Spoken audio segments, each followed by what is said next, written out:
Shalom, Bapak Ibu dan saudara-saudara, selamat berjumpa bersama saya Minaria Purba dalam khotbah Minggu 20 September 2020.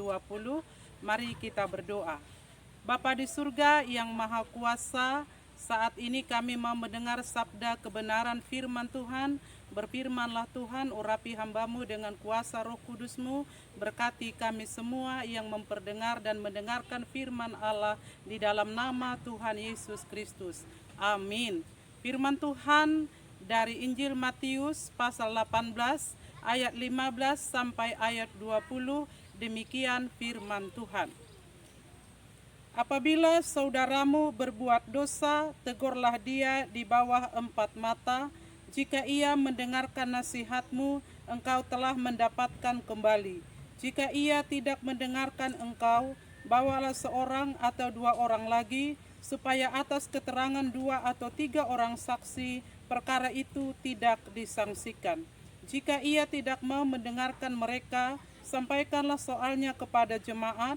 Dan jika ia tidak mau juga mendengarkan jemaat, pandanglah dia sebagai seorang yang tidak mengenal Allah atau seorang pemungut cukai. Aku berkata kepadamu, sesungguhnya apa yang kamu ikat di dunia ini akan terikat di surga, dan apa yang kamu lepaskan di dunia ini akan terlepas di surga. Dan lagi aku berkata kepadamu, jika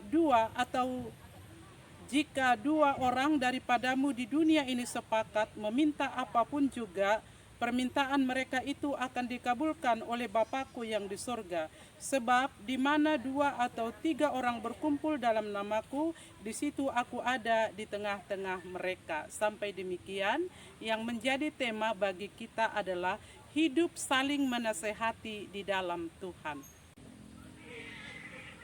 Bapak, Ibu, dan saudara-saudara, firman Tuhan ini ditujukan kepada orang yang berbuat salah supaya ditegur. Pertanyaan bagi kita, siapa sebenarnya yang berbuat salah? Jawabannya adalah semua orang pasti pernah berbuat salah. Saya, saudara, pernah berbuat salah. Jadi tidak ada pembiaran. Itu dari Imamat 19 ayat 17 berkata, "Jangan engkau membenci saudaramu di dalam hatimu, tetapi engkau harus berterus terang menegur orang sesamamu, dan janganlah engkau mendatangkan dosa kepada dirimu karena dia," atau jangan karena orang lain kita berdosa. Jadi kita berterus terang menegur orang yang berbuat salah. Itulah tujuan dari penulisan surat ini. Tapi pertanyaan bagi kita sekarang, bagaimana caranya kita menasehati orang lain? Ayat 15, 16, 17 berkata, kalau kita menasehati orang lain secara 4 mata, saya dan dia, supaya rahasia terjaga dan rahasia tidak dipublikasikan. Tetapi dia boleh aman mengungkapkan isi hatinya dan kita mendengar, kita menjaga kerahasiaan itu.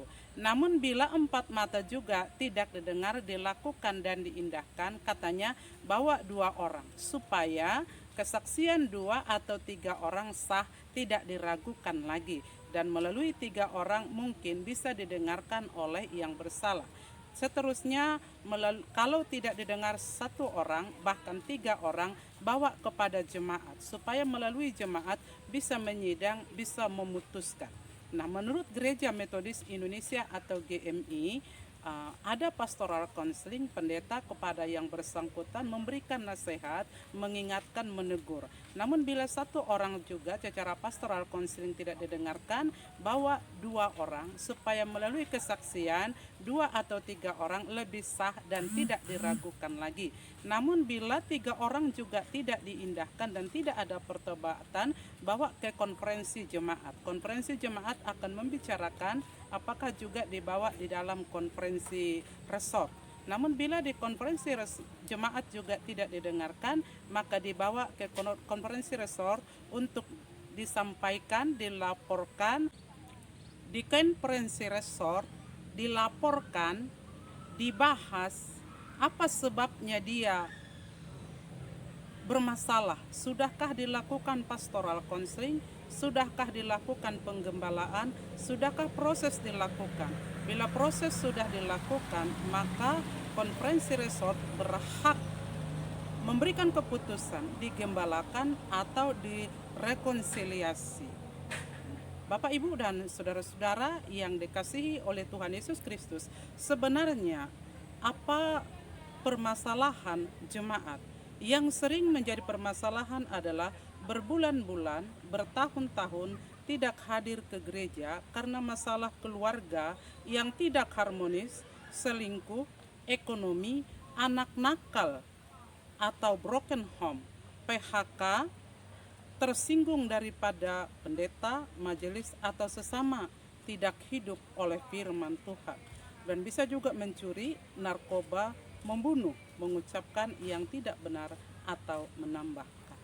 Bapak, Ibu, dan saudara-saudara, bila saudaramu berbuat dosa, tegurlah, nasihatilah dengan segala kesabaran dan pengajaran. Nasihatilah secara empat mata, bawa teman 2 orang, bawa ke konferensi jemaat, dan bawa juga konferensi resort. Di sana akan dibicarakan, digembalakan, atau direkonsiliasi. Bapak, Ibu, biarlah kiranya mujizat demi mujizat memberkati saya dan saudara. Semakin kita rasakan indahnya persaudaraan yang rukun, dan di sana Tuhan mengalirkan berkat-berkat kehidupan. Sampai jumpa, Tuhan Yesus memberkati. Tinggalkan komen di tempat yang tersedia, kami akan pelajari. Silakan like, subscribe. Tuhan Yesus memberkati. Shalom.